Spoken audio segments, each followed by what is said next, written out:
गडचिरोली जिल्ह्यात पोलिसांना मोठे यश मिळाले असून तब्बल 9 जहाल माओवाद्यांनी स्वेच्छेने आत्मसमर्पण केले।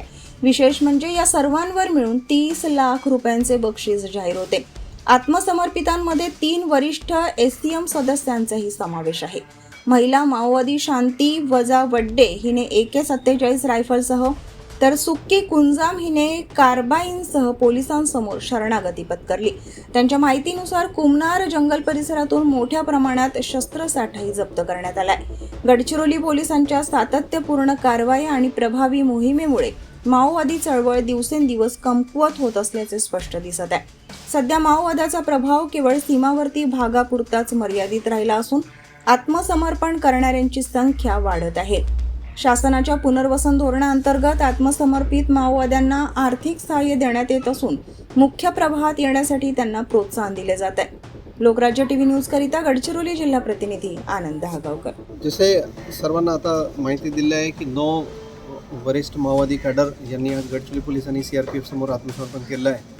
त्यांच्यावर एकूण बक्षीस 30 लाख रुपयाचे होते आणि त्यापैकी 2 कॅडरने AK-47 आणि कार्बाईन हत्यारचं आत्मसमर्पण केलं आहे।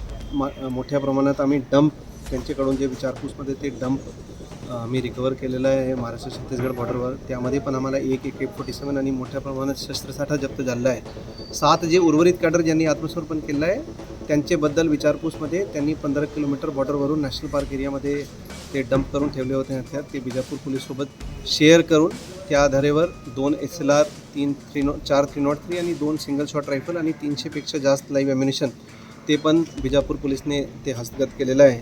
जे गडचिरोलीचे हे आहे ते सध्या आमच्या रेकॉर्डवर 6 कॅडर आहे, ज्यामध्ये 1 गडचिरोलीचे राहणारे आणि इतर 5 कॅडर आहे।